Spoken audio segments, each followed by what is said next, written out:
Field and Rural Life magazine. We're down here at the Gillingham and Shaftesbury show, and last time Stephen and I met up was up at the CLA. Hectic times there, Stephen. Yeah, probably one of the busiest shows we've had for a long time. Yeah. Really sold a hell of a lot of our Utopia. Fabulous show. I think the year's been a difficult year for a lot of people with the dry weather. Well, with the dry weather, it's been horrendous, really, hasn't it? So these autumn sown crops have done exceptionally well. Yes.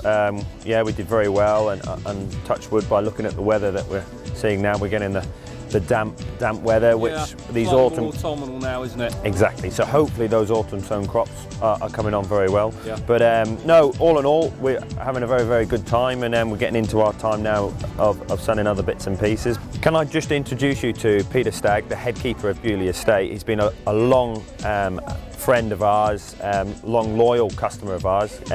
Peter Stagg, head keeper of Beaulieu estate. Now, Peter, I understand that you've been with David Brights for a long time now, isn't it? Just how many years have you been with them? I've been associated with the Bright family for about the last 25 years, John. Oh, right. So It does go back a long way. back a long way. Now, Stephen mentioned that you're with Beaulieu. Just explain to me a little bit about what that entails. I'm the head keeper of the Beaulieu estate, Oh, yes. where Beaulieu estate is down in the New Forest. Yeah, fantastic It's also location the home as of the well. National Motoring Museum. Yes.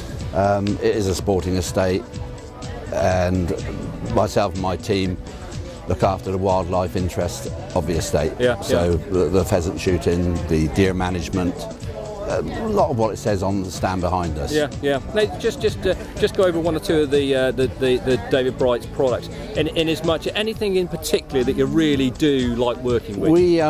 We've used David's products. We actually grow approximately 50 acres of game cover a year, and game covers is not only good for holding pheasants, it's also a great benefit to the wild birds through lean times in the winter. Yeah. Particularly a good one of ours is the flight path maize. Yeah.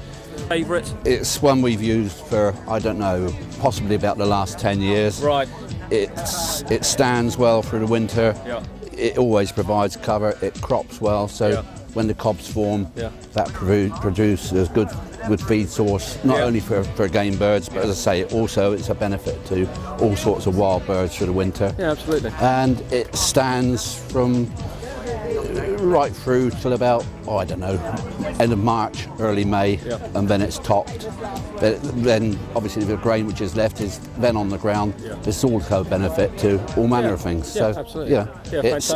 It's a double-edged sword. Yeah. You know, gamekeeping and shooting and conservation basically do go hand in hand. Yeah, yeah. You know, we're subsidising the feed for game birds. You're also feeding the wild bird population. Fantastic, fantastic. Now you're explaining something else to us, Peter. Now what have we got going on the old Gamekeeper corner there? You're saying this is one of your passions, isn't it? Well, here we are on the Gamekeeper's corner. Keeper's Corner this is a stand that we actually, the estate supports it wholeheartedly. Yes. We take it to several shows. We do, and the basis of it is to take the countryside to the general public. Yeah, absolutely. You know, a lot of the big shows, a lot of people from outside the rural community who don't really understand what we do. Yeah, sure. It's possibly our chance to promote the countryside. Yeah. You know, there's all sorts of examples there. Yeah.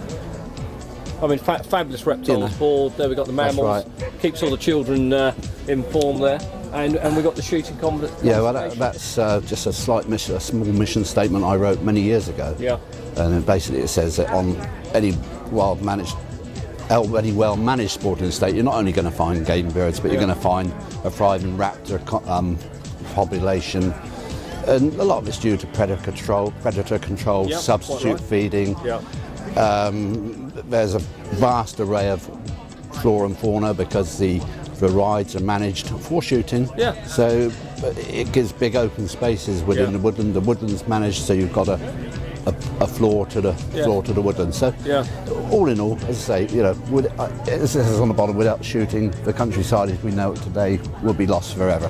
I believe that's a pretty true statement. I agree with you. I think that pretty much sums it up, doesn't it? Yeah. Absolutely. Well, Peter, it's been an absolute pleasure meeting up with you this morning. I know off camera we've had a really nice chat, and we do look forward to speaking to you in further issues. Thank you, John. Many thanks indeed. Nice to meet you. Thank you. Bye-bye.